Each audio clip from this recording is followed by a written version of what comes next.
I will invite to the stage Ire Aderinokun. Ire is a self-taught front-end developer and a user interface designer from Lagos, Nigeria. She is co-founder, COO, and VP engineering of Helicarrier, YCS18, a company building cryptocurrency infrastructure for Africa. Helicarrier is behind products such as Bitcoins, Sendcash, Sendcash Pay, and more. Ire, thank you very much for being here with us today. We're very excited to have you. The stage is all yours. Thank you.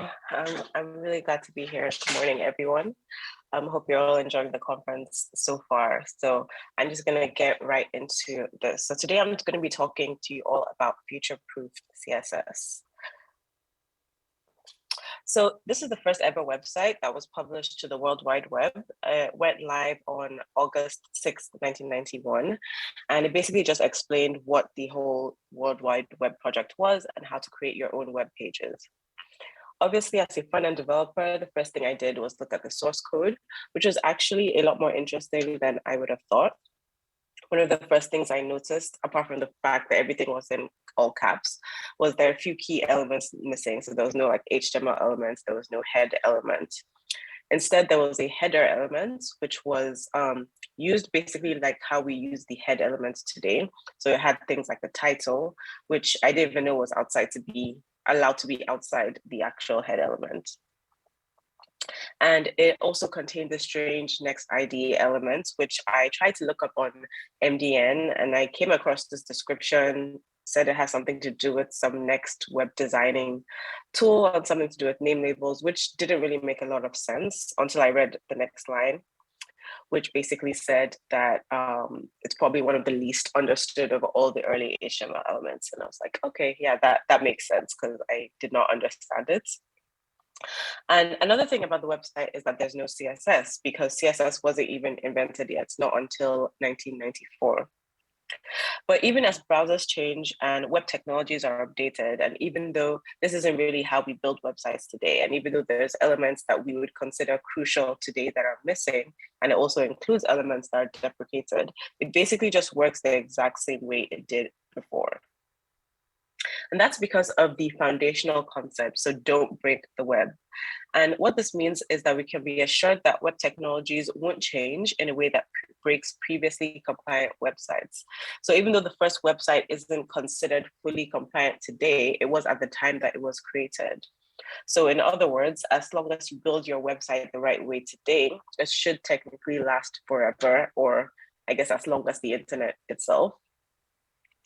And that's really great compared to other like backend languages where things can change at any time. Like I know Python, a few years ago, support for one of the versions of Python was dropped and everybody had to like make an update.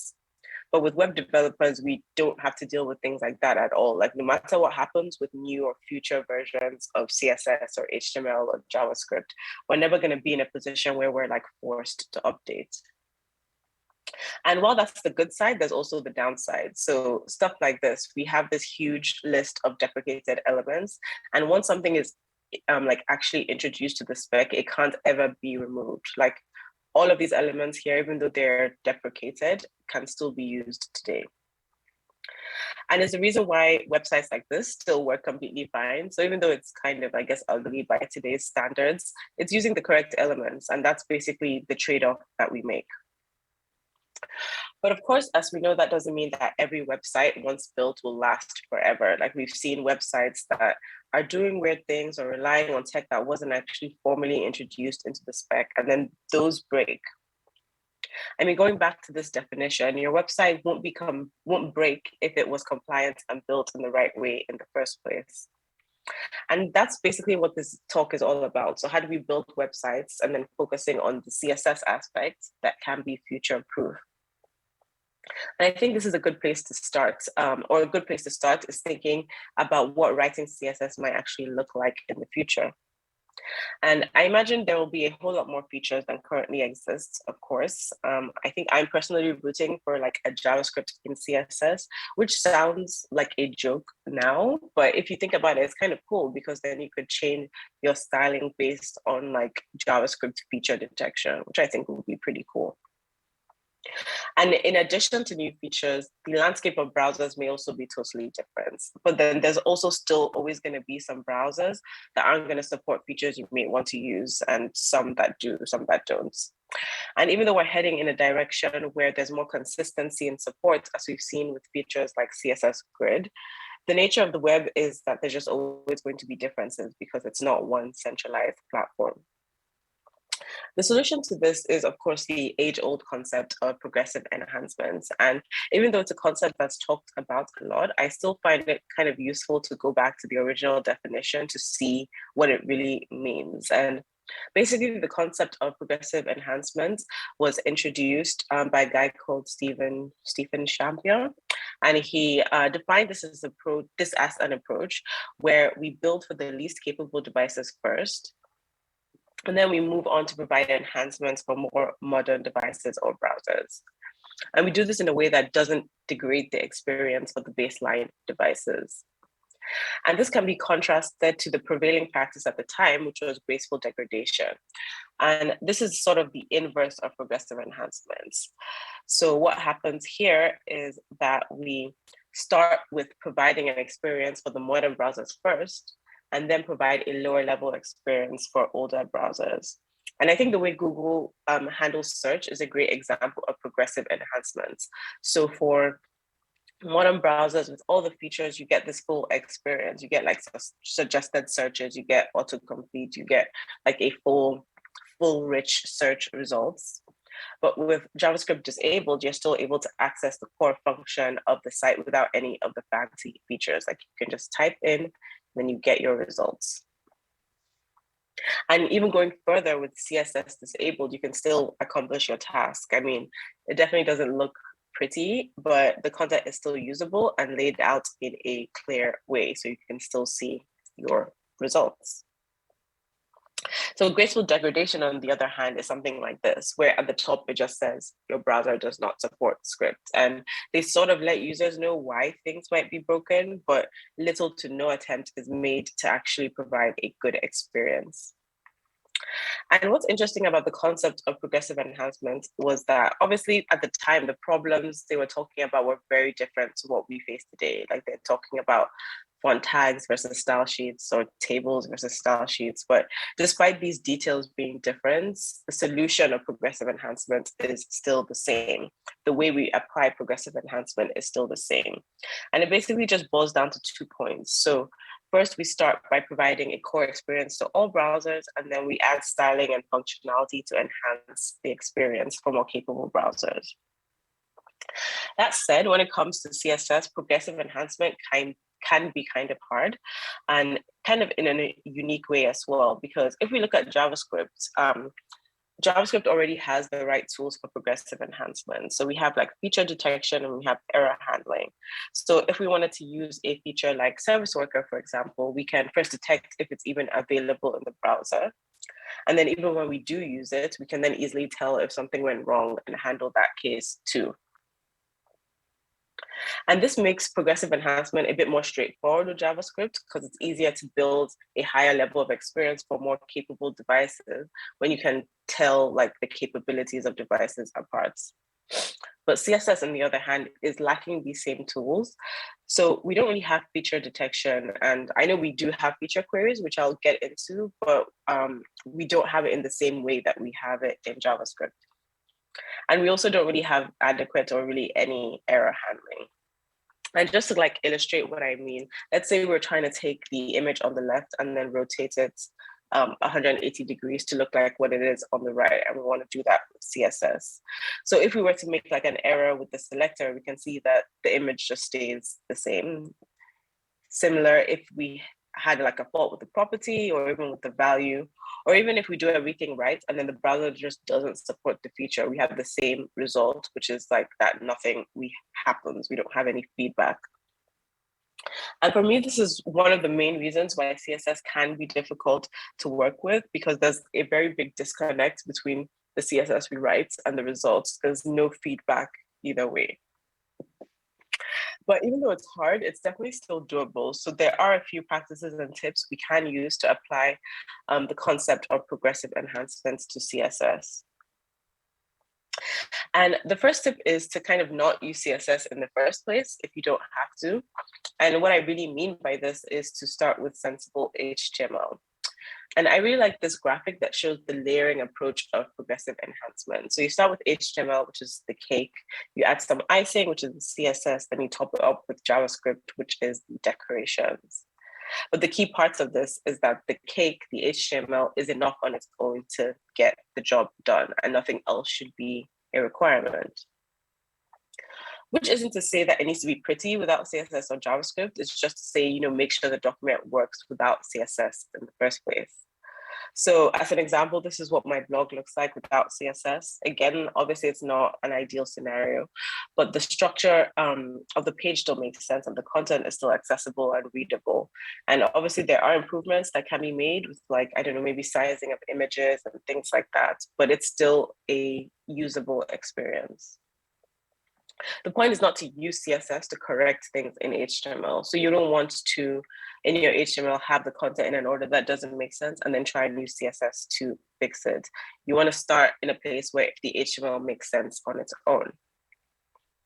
And the next tip is to use the cascade. So the cascade is one of those features that you either love or hate. I think I'm a bit more on the love side because I think it's a really powerful tool for something that, on the face of it seems really simple. Because essentially the cascade is built in progressive enhancements. It allows us to provide a base experience that works for older browsers and then build on that with more enhancements for newer browsers. Back when we used to manually write our vendor prefixes, which we don't even do so much anymore, we would make use of this very concept by, having the vendor prefixes defined first and then the basic one defined after that. But the cascade can also be used to provide enhancements. So for example, you can use this trick to use SVG files for background images. And, if a browser supports it, it will use that. And if it doesn't, it will fall back to the other image. Another point is that we shouldn't be afraid to use the quote unquote old thing. And I like to phrase this as, instead of thinking, oh, can I use this feature? Think, do I need to use this feature? And back when I was working for a company called IO, we had this responsive grid that we used across our websites. And it's a pretty standard grid that adapts to screen size to have more or less columns. And nowadays we would probably implement something like this using Flexbox, but we actually had to support IE9 at the time. So that wasn't an option for us. So we basically implemented this using floats. And even back then, I hadn't even used floats in such a long time. So it took a while to kind of get used to again, but basically it just worked. And we have to remember that the goal of web design, it isn't just to dazzle or use the latest and greatest. At the end of the day, the website is a vehicle through which people are trying to achieve something. So whether it's reading content or buying something or even just playing a game, and we should be optimizing for the user experience, not the developer experience. But there will, of course, be times where you do actually need or just maybe really, really want to use the new thing. And that's where feature queries come in. So when I said CSS didn't really have feature detection, it wasn't entirely the case because we do have feature queries, but it's not something you can 100% rely on, which I'll also get to. And basically, feature queries allow us to condition rules based on whether particular CSS decorations are supported by the current browser. And they basically work like media queries. So we have at supports and then the CSS declaration we're testing for, and then we can put any CSS within the block that will be used if the browser does support the declaration. So we can do something like detect if grid is supported before actually using CSS grid. But the slight problem with feature queries is that they are in themselves just another feature. And although they have incredibly good support, they're not something that you can 100% rely on, especially if you might have to support IE or just older versions of browsers. So the question is okay, what if the browser doesn't support feature queries? And the answer is that, like any other CSS feature, we can use them, but just as an enhancement. And the way we do this is by using positive feature queries and making sure the modern code is being put within the feature query itself, rather than using like negative feature queries where we put the modern code outside and then provide the fallback within. So it's sort of like a difference between progressive enhancement and graceful degradation. So besides considering what the CSS we write will look like in the future, we also need to consider what the end users of websites are going to look like. I mean, in the future, we can definitely expect a lot more people on the internet. I mean, in 1999, just over 20 years ago, only 4% of the global population was online. And what's more, the vast majority of those users were from the English-speaking world. So, and pretty much all websites were in English as well. And now things are definitely different. So over half of the global population are online. And the distribution of internet users tells a different story. So English is still the dominant language, but other languages are definitely catching up. And in fact, some of the fastest growing languages are like Arabic and Russian and Chinese. And what's interesting about these languages in particular is that they can be quite different to English. So Russian, for example, uses a completely different alphabet and characters. So we cannot assume people are going to be using the same input characters as English. And Arabic is also another language that is using different characters, but it's also written and read from right to left. And then in some cases, Chinese is written not only from right to left, but also top to bottom. So internationalization when it comes to CSS is ever more important. And there are a few properties, most of which have been around for a while, that were built to handle styling for different languages. So let's use this example of a simple paragraph with some text. So with the direction property, we can set the direction and alignment of text.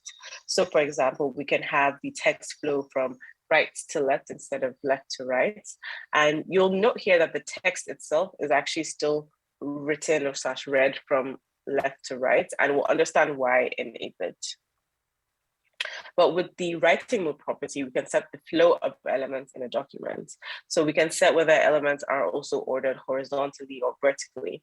And we can also set if text is placed from left to right and right to left. So here you can see we're doing vertical left to right. And we can, of course, combine these properties to get a result like this. So text is vertically top to bottom, but the direction is right to left. And then we have the text orientation property, which allows us to set the orientation of the text characters in a line. So for example, by setting it to sideways here, you may have noticed that the emoji switched sideways. Let me go back. So you can see the emoji is still like the right way around or like left horizontal. But if we go this way, it's now like actually going oriented sideways. And then finally, we have the Unicode BD or BiDi property. This is used in cases where we may have like multiple languages with different directions within the same block. So in this example, I've just set the block to right to left, which is good for the Arabic text, but English is not a right to left language. So what happens is that the browser by default changes the direction of the text. So it is still read left to right, even though the paragraph itself is right to left, if you see what I mean. But then we can use this property to override this native behavior.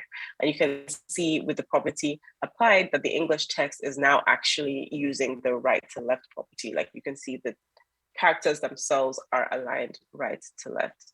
And these are just a few of the things that we can do with these properties. And you can see how we can actually combine them to get some very granular results. And recently, there have been some additions to CSS that are more geared towards internationalization, including the introduction of logical properties. And to understand logical properties, we first need to understand that the way we've been writing CSS has largely been catered to English alone.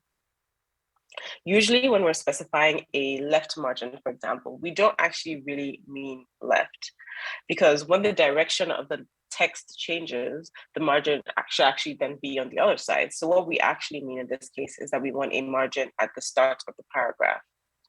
And that's where these new logical properties come in. So instead of saying like margin left, we would say margin inline start. So it's generally a move from saying left, right, top, bottom to saying start and block inline.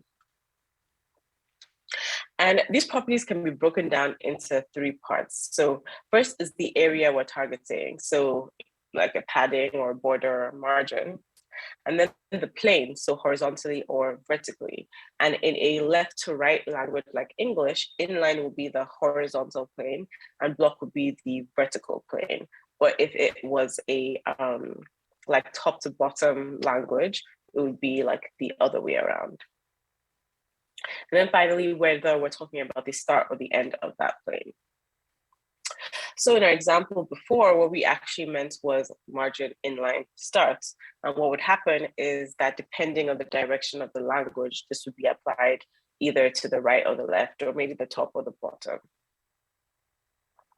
And there's basically a general shift to moving as many properties as possible to the logical ones. So it isn't just margin, padding, border.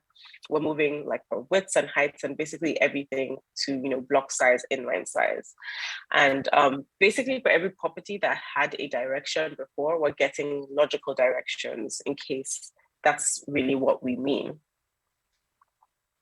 And this isn't to say like, I don't know, directions are canceled or something. It's just that if we're going to use a direction, we should use it when we actually mean that direction. Another thing with internationalization and just catering to so many different people is being able to write CSS that adapts to user preferences. And relatively recently, there's been some new media queries that are based on the preferences set by the user system.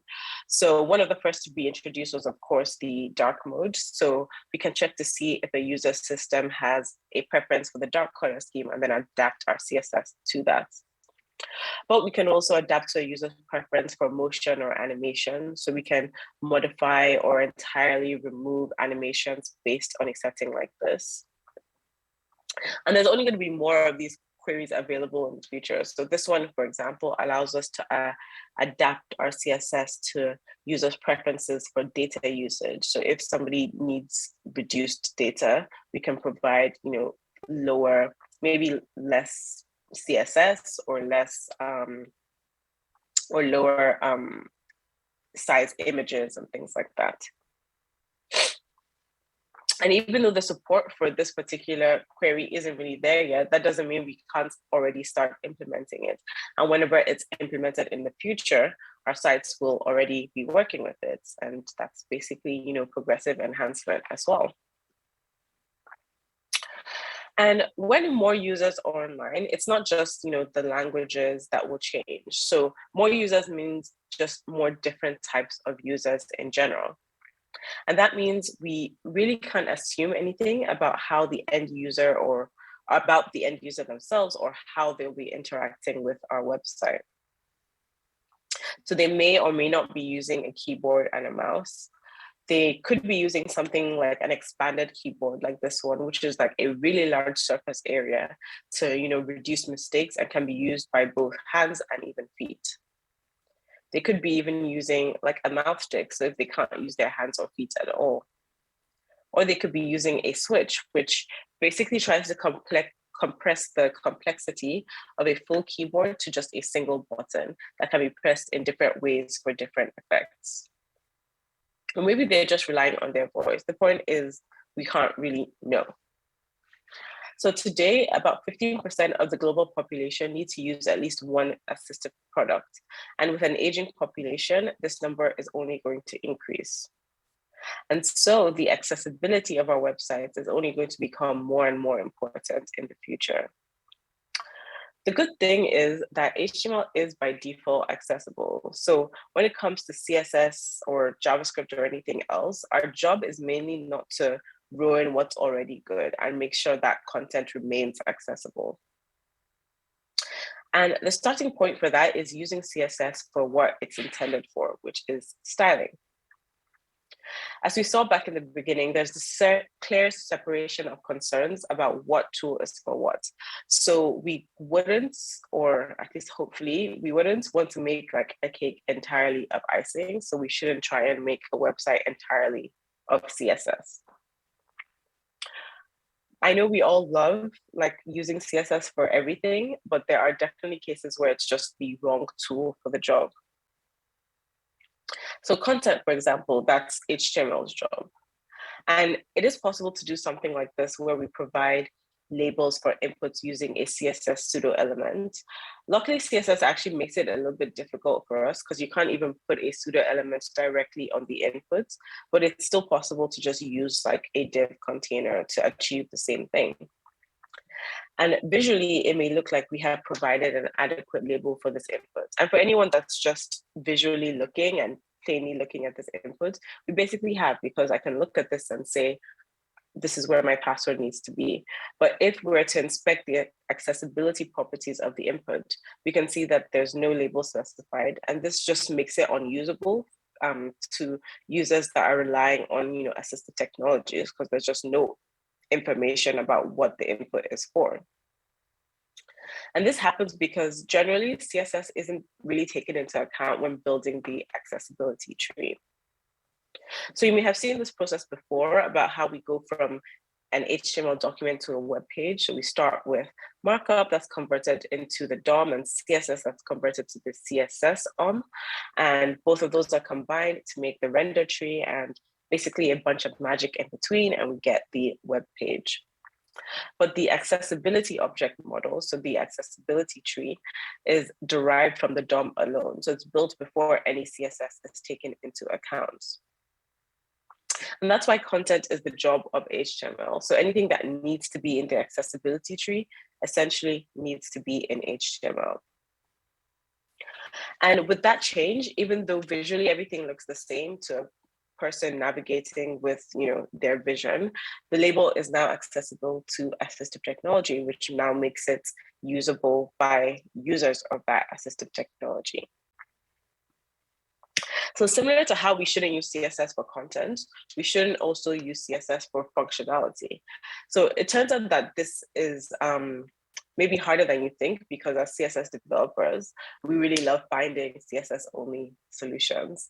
And a good example of this was a few years ago, I tried to quote-unquote fix the abbreviation element, which is that tooltip that comes when you hover over an element, and do that using only CSS. And my goal was to make it accessible through the touchscreen, keyboard, and mouse without using any JavaScript. And I mean, looking at this demo here, it might seem as if I achieved the goal, because you can, hover over it. It looks good with mouse interaction. It also looks good with keyboard interaction. You can tab into it as well. But it turned out that there were a few issues with the solution. So first, I was using tab index on a non-interactive element, which doesn't really play well with assistive technology. Secondly, you couldn't really dismiss the tooltip on mobile devices without having to focus on something else, and that would fail the web content accessibility guidelines rules. And then there was duplication of content for screen readers with the title attribute and the content attribute. And it basically just turned out that the solution to these problems would be to have just used JavaScript instead. And basically the moral of the story is that a CSS-only solution isn't always better than using HTML or JavaScript. These three technologies are meant to work together because they are really good tools for their respective jobs. So following on from that, we should try to pay attention to the default accessible styles and be careful not to just completely undo them. A good example of this is the classic button, which most websites end up changing in some way or another. But just by using the default HTML elements without any additional CSS, we actually get a lot for free. So it's accessible to various input devices. We don't need to do anything for it to be usable by like a mouse or a keyboard or anything else. The different states are handled already. There's visual indication, and assistive technologies can plug in to know what state it's in. And then it also means something. So assistive technology can handle it in a special way because it knows what the purpose of a button is.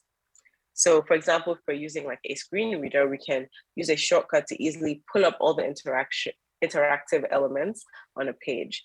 And this just makes it easier for those users to navigate the page, being able to just go to the main interactive elements directly.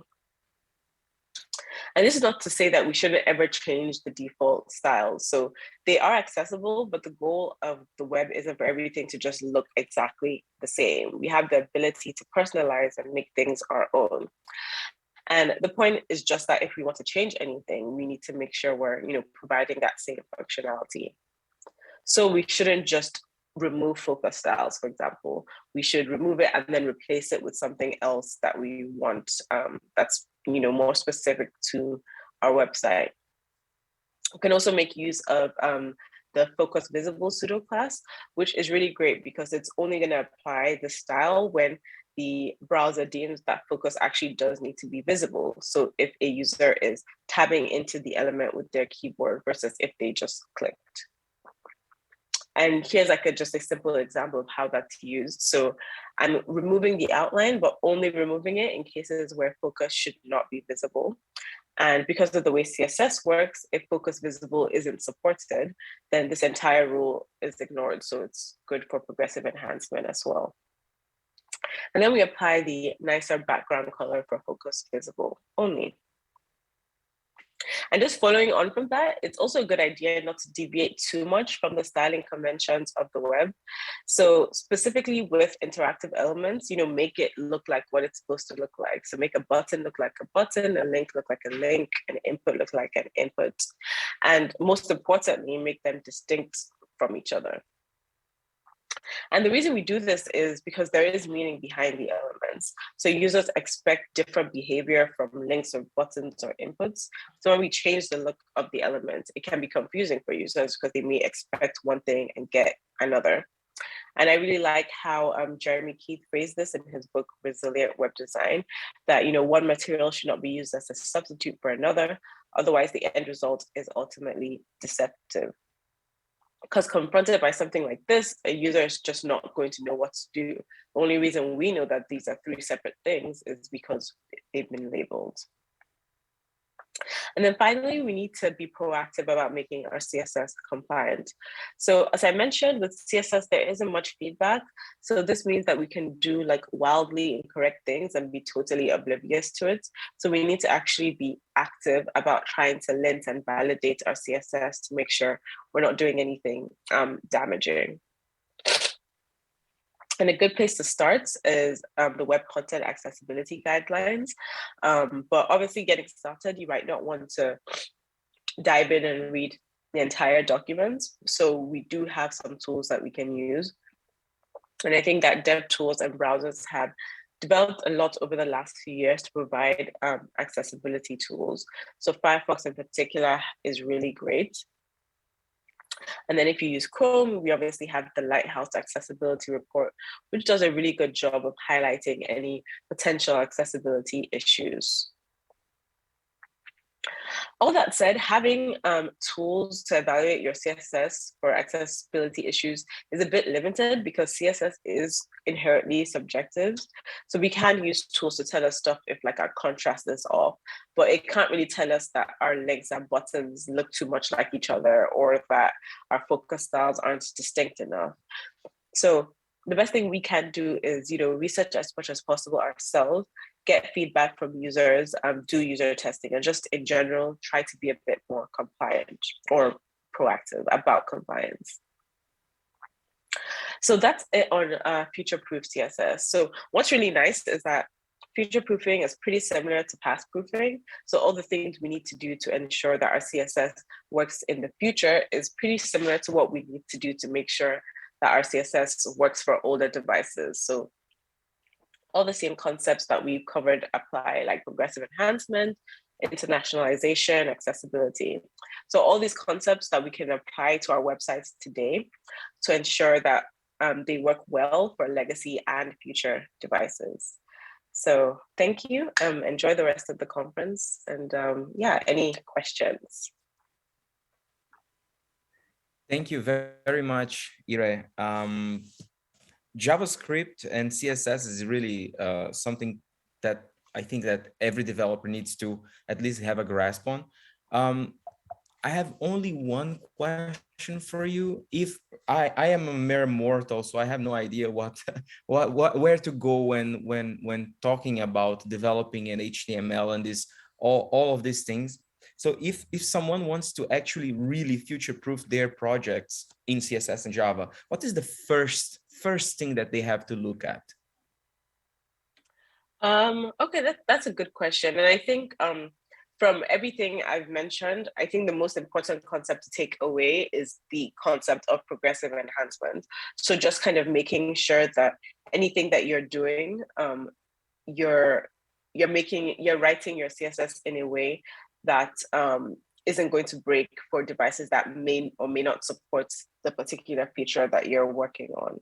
And like I mentioned with stuff like the Cascade, we already sort of have that, but there are other tools like feature queries that we can use to take advantage of modern features while still making sure things aren't going to break for previous devices. Okay, thank you very much.